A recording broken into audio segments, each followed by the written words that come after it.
स्वागत है आपका एक बार फिर चाय पे चर्चा देख रहे हैं आप सीएनबीसी आवाज पे। और इस वक्त की एक अहम खबर आपके सामने आती हुई एसबीआई लाइफ इंश्योरेंस को लेकर हमारे साथ यतिन मोता जुड़े हैं। और यतिन आपको बता रहे थे पहले भी कि एसबीआई लाइफ पर नजर रखिए, यहाँ पर आपके सामने कोई खबर आएगी। यतिन बताइए क्या डिटेल्स हैं, क्या आप कंफर्म हो रही है ये बात? आफ्टरनून प्रदीप, देखिए सबसे पहले तो हमने ये इंटेंशन देखा था जरूर एसबीआई का कि उन्होंने कहा था कि काफी सारी जो उनकी इन्वेस्टमेंट्स है वो बैंक के कैपिटल में मोनेटाइज होकर यूज होंगी आगे पीछे। हमको सूत्र ये बता रहे हैं कि आज नहीं तो एक हफ्ते के भीतर भीतर एसबीआई लाइफ में एक ऑफर फॉर सेल लॉन्च हो सकता है एसबीआई के द्वारा, और लगभग 2 से 3% हिस्सेदारी जो है एसबीआई बेच सकता है एसबीआई लाइफ इंश्योरेंस में। हमको सूत्र बता रहे हैं कि ये जो ट्रांजैक्शन है लगभग मार्केट प्राइस के आसपास हो सकता है, और क्योंकि ये ओएफएस है और इसके अंदर 5% आप मैक्सिमम डिस्काउंट ऑफर कर सकते हैं रिटेल इन्वेस्टर्स को, तो रिटेल इन्वेस्टर्स को कहीं ना कहीं लगभग अप टू 5% डिस्काउंट की भी ऑफर दे सकता है एसबीआई। हमने एसबीआई को ऑलरेडी कांटेक्ट किया है उनकी टिप्पणी के लिए, लेकिन कोई टिप्पणी या उनकी कमेंट्स आई नहीं है स्टोरी पे। लेकिन लगभग अगर आप 2% या 3% इक्विटी का गिन लें तो 1500 से 2500 करोड़ के आसपास की ये जो ऑफर फॉर सेल है एसबीआई लाइफ इंश्योरेंस में वो एसबीआई कर सकता है।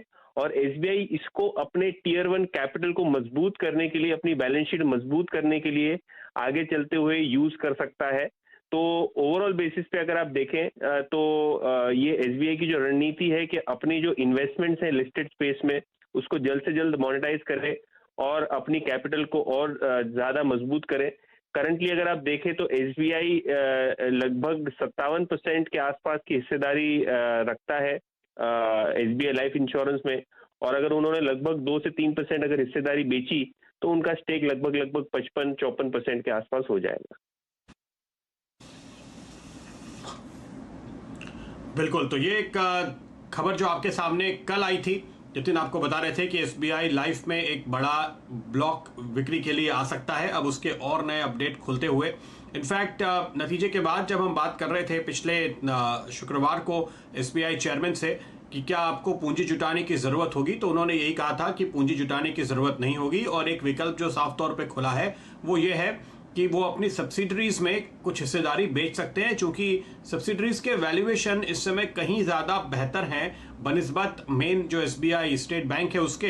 इनफैक्ट आप अगर ये देखें कि आज के दिन एसबीआई लाइफ को किस तरह का वैल्यूएशन मिल रहा है और उसके मुकाबले में स्टेट बैंक ऑफ इंडिया को क्या वैल्यूएशन मिल रहा है, तो आप देखेंगे कि एसबीआई लाइफ इंश्योरेंस का जो मार्केट कैप है वो तकरीबन 74,000 करोड़ रुपए है। और इसमें जो आप तकरीबन 60% के आसपास का एसबीआई का हिस्सा देखते हैं, उसका वैल्यूएशन आप लगाइए और उसके बाद आप देखिए कि खुद स्टेट बैंक ऑफ इंडिया का क्या हाल है, तो उनको करीब 1,60,000 करोड़ के आसपास का वैल्यूएशन मिल रहा है। इनफैक्ट अगर आप एसबीआई के इस वैल्यूएशन में से एसबीआई कार्ड का वैल्यूएशन निकाल दीजिए, इसमें से आप एसबीआई एएमसी का वैल्यूएशन निकाल दीजिए, वो तो लिस्टेड ही नहीं है, तो जो मुख्य बैंक है उसको बहुत कम वैल्यूएशन मिल रहा है। इसलिए स्टेट बैंक ऑफ इंडिया के मैनेजमेंट की ये एक अच्छी स्ट्रैटेजी है कि आप मुख्य अपने खुद के बैंक में नए शेयर जारी ना करें, नए शेयर वहां इशू करें या अपनी हिस्सेदारी वहां पर बेचें जहां पर वैल्यूएशन अच्छे हैं। और उस लिहाज से एसबीआई लाइफ के ओएफएस की तैयारी यहां पर आपको होती हुई दिखाई दे रही है। 2 से 3% हिस्सा यहां पर स्टेट बैंक ऑफ इंडिया बेच सकता है, जैसे कि यतिन इस समय आपको जानकारी दे रहे थे। और यतिन जैसे बता रहे हैं कि आपको हफ्ते भर के अंदर ये डील होती हुई नजर आएगी, और रिटेल निवेशकों के लिए जरूर ये काफी शानदार मौका बनेगा क्योंकि उनको एक डिस्काउंट भी मिल सकता है। तो इन खबरों पे यतिन नजरें रखे हुए हैं और जब भी ये घोषणा होगी हम आपको पूरे डिटेल, पूरे विस्तार बताएंगे किस तरह से आपके लिए यहाँ पर कमाई का, मुनाफे का मौका मिल रहा है। ध्यान रखिए, अब तक हमने देखा था एसबीआई में, एसबीआई लाइफ में इनके जो फॉरेन पार्टनर थे उन्होंने कई बार हिस्सा बेचा, और जब भी ऐसा हुआ तो वहां पर एंट्री के लिए बहुत अच्छा मौका बना था। इस वक्त भी क्या आपके लिए वैसा मौका बन रहा है, इस पर चर्चा आगे होती रहेगी जैसे जैसे नई खबरें और अपडेट्स आएंगे इस पे। लेकिन फिलहाल एक छोटा सा ब्रेक पर, आप कहीं जाएगा नहीं, चाय पे चर्चा जारी है।